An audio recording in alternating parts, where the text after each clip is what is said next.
Windows 7 operating సిస్టమ్ని మీ కంప్యూటర్లో install చేసుకోవాలి అంటే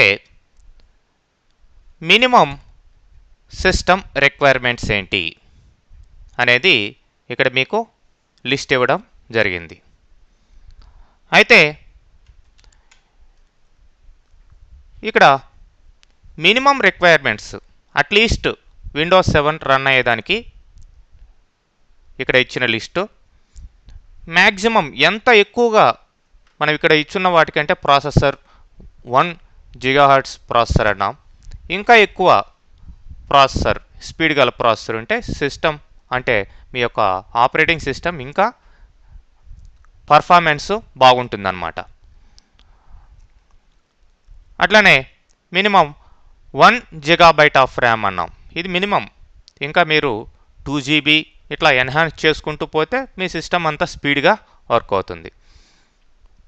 అట్లనే 16 GB 32 బిట్ అయితే 32 బిట్ 64 బిట్ అంటే ఏంటి అనేది తర్వాత నెక్స్ట్ కమింగ్ సెషన్స్లో మీకు ఇన్స్టాలేషన్ ప్రాసెస్లో చెప్తాను. 32 బిట్ మీరు ఇన్స్టాల్ చేసుకునే పని అయితే విండోస్ 7 అప్పుడు 16 GB హార్డ్ డిస్క్ సరిపోతుంది. మినిమం అన్నమాట అవి. అంటే హార్డ్ డిస్క్ స్పేస్ అంత ఉండాలి. అట్లనే 20 GB హార్డ్ డిస్క్ మినిమం 64 బిట్కి.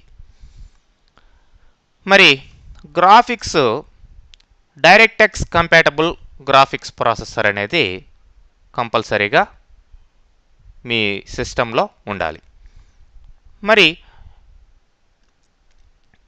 మీ computer Windows 7 operating system install చేసుకునేదానికి సూటబుల్లా కాదా అనేదానికి ఇక్కడ విండోస్ 7 అప్గ్రేడ్ అడ్వైజర్ అనే ఒక చిన్న యూటిలిటీ ఉంది. దీన్ని మీరు డౌన్లోడ్ చేసుకోవచ్చు సిస్టంలో కూడా ఇంటర్నెట్లో నుంచి.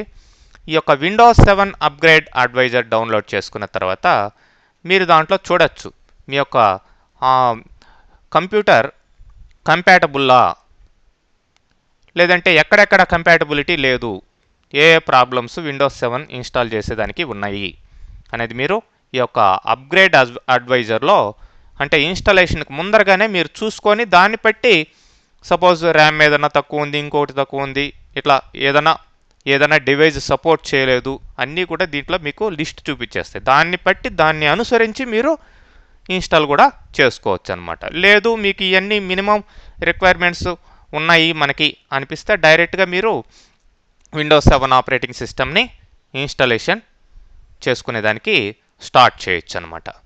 ఓకే.